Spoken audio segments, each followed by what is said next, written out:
ಈಗಾಗಲೇ ಹೇಳಿದಂತೆ ಧರ್ಮಸ್ಥಳದಲ್ಲಿ ಶವಗಳನ್ನು ಹೂತಿಟ್ಟ ಪ್ರಕರಣಕ್ಕೆ ಸಂಬಂಧಪಟ್ಟಂತೆ ಸರ್ಕಾರ ಎಸ್ಐಟಿ ರಚನೆ ಮಾಡಿದೆ.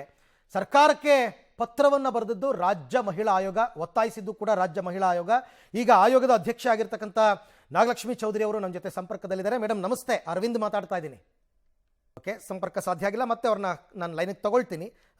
ಅವರು ಪತ್ರವನ್ನು ಬರೆದಿರ್ತಕ್ಕಂಥದ್ದನ್ನು ಕೂಡ ಇವತ್ತಿನ ಸರ್ಕಾರದ ಆದೇಶ ಪತ್ರದಲ್ಲಿ ಉಲ್ಲೇಖ ಮಾಡಿದ್ದಾರೆ. ರಾಜ್ಯ ಮಹಿಳಾ ಆಯೋಗದಿಂದ ಏನು ಪತ್ರ ಬಂದಿತ್ತು ಸರ್ಕಾರಕ್ಕೆ, ಏನು ಶಿಫಾರಸನ್ನು ಮಾಡಿದ್ರು, ಏನು ಆಗ್ರಹ ಮಾಡಿದ್ರು ಅಂತಕ್ಕಂಥದ್ದನ್ನು ಆರಂಭದ ಒಂದು ಪ್ಯಾರಾಗ್ರಾಫ್ನಲ್ಲಿ ಅವರು ಆದೇಶ ಪ್ರತಿಯಲ್ಲಿ ಬರಿತಾ ಹೋಗ್ತಾರೆ. ಅದರ ಅನ್ವಯವೇ ಸರ್ಕಾರ ಈಗ ಈ ಆದೇಶವನ್ನು ಅಂದರೆ SIT ರಚನೆಯ ಆದೇಶವನ್ನು ಕೊಟ್ಟಿರ್ತಕ್ಕಂಥದ್ದು. ಹಾಗಾಗಿ ರಾಜ್ಯ ಮಹಿಳಾ ಆಯೋಗ ಈ ವಿಚಾರವಾಗಿ ಕೂಲಂಕುಷವಾದಂತಹ ತನಿಖೆಯನ್ನು ಮಾಡಿತ್ತು, ವಿಚಾರಣೆಯನ್ನು ಮಾಡಿತ್ತು. ಅದಾದ ನಂತರವೇ ಅವರು SIT ರಚನೆಗೆ ಸರ್ಕಾರಕ್ಕೆ ಮನವಿಯನ್ನು ಮಾಡಿಕೊಂಡಿದ್ರು. ಅವರ ಮನವಿಯಂತೆಯೇ ಈಗ ಸರ್ಕಾರ SITಯನ್ನು ರಚನೆ ಮಾಡಿದೆ. ಸೊ ಅವರು ಈಗ SIT ರಚನೆಯ ನಂತರ ಅವರ ಅಭಿಪ್ರಾಯ ಏನು, ಆರ್ ದೇ ಸ್ಯಾಟಿಸ್ಫೈಡ್?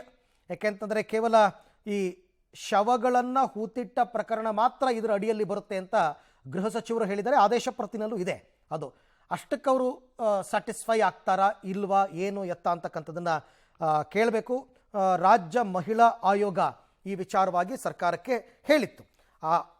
ಅಧ್ಯಕ್ಷರು ಕರ್ನಾಟಕ ರಾಜ್ಯ ಮಹಿಳಾ ಆಯೋಗದವರ ಪತ್ರದಲ್ಲಿ ಧರ್ಮಸ್ಥಳದ ಭಾಗದಲ್ಲಿ ನೂರಾರು ಶವಗಳನ್ನು ಹೂತಿರುವುದಾಗಿ ವ್ಯಕ್ತಿಯೊಬ್ಬರು ನ್ಯಾಯಾಲಯದಲ್ಲಿ ಹೇಳಿಕೆಯನ್ನು ದಾಖಲಿಸಿದ್ದಾರೆ.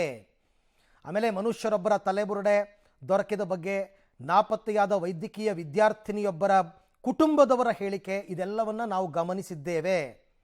ಸೊ ಈ ವಿಚಾರವಾಗಿ ವ್ಯಕ್ತಿಯ ಹೇಳಿಕೆ ಆಧಾರವಾಗಿ ಗಂಭೀರ ಸ್ವರೂಪದ ದೌರ್ಜನ್ಯ, ಹತ್ಯೆ, ಅತ್ಯಾಚಾರ, ಅಸ್ವಾಭಾವಿಕ ಸಾವು ಮತ್ತು ನಾಪತ್ತೆ ಪ್ರಕರಣಗಳು ಹಲವು ವಿದ್ಯಾರ್ಥಿನಿಯರ, ಮಹಿಳೆಯರ ಮೇಲೆ ನಡೆದಿರೋದ್ರ ಬಗ್ಗೆ ತಿಳಿಸಲಾಗಿದೆ. ಅಂದರೆ ರಾಜ್ಯ ಮಹಿಳಾ ಆಯೋಗದವರು ಹೇಳಿರೋದು ಇದನ್ನು. ಹಾಗಾಗಿ ಧರ್ಮಸ್ಥಳದ ವ್ಯಾಪ್ತಿಯಲ್ಲಿ ಕಳೆದ 20 ವರ್ಷಗಳಿಂದ ನಾಪತ್ತೆಯಾಗಿರುವ ಮಹಿಳೆಯರ ಹಾಗೂ ವಿದ್ಯಾರ್ಥಿನಿಯರ ಪ್ರಕರಣಗಳು, ಅಸ್ವಾಭಾವಿಕವಾದ ಸಾವು, ಕೊಲೆ ಪ್ರಕರಣಗಳು ಮತ್ತು ಅತ್ಯಾಚಾರ ಪ್ರಕರಣಗಳಿಗೆ ಸಂಬಂಧಪಟ್ಟಂತೆ ಸಮಗ್ರ ಮತ್ತು ನಿಷ್ಪಕ್ಷಪಾತ ತನಿಖೆಗಾಗಿ ಹಿರಿಯ ಪೊಲೀಸ್ ಅಧಿಕಾರಿಗಳ ನೇತೃತ್ವದಲ್ಲಿ ವಿಶೇಷ ತನಿಖಾ ತಂಡವನ್ನು ರಚಿಸುವಂತೆ ಕೋರಿರುತ್ತಾರೆ. ಯಾರು ಕೋರಿರುವಂಥದ್ದು? ರಾಜ್ಯ ಮಹಿಳಾ ಆಯೋಗ.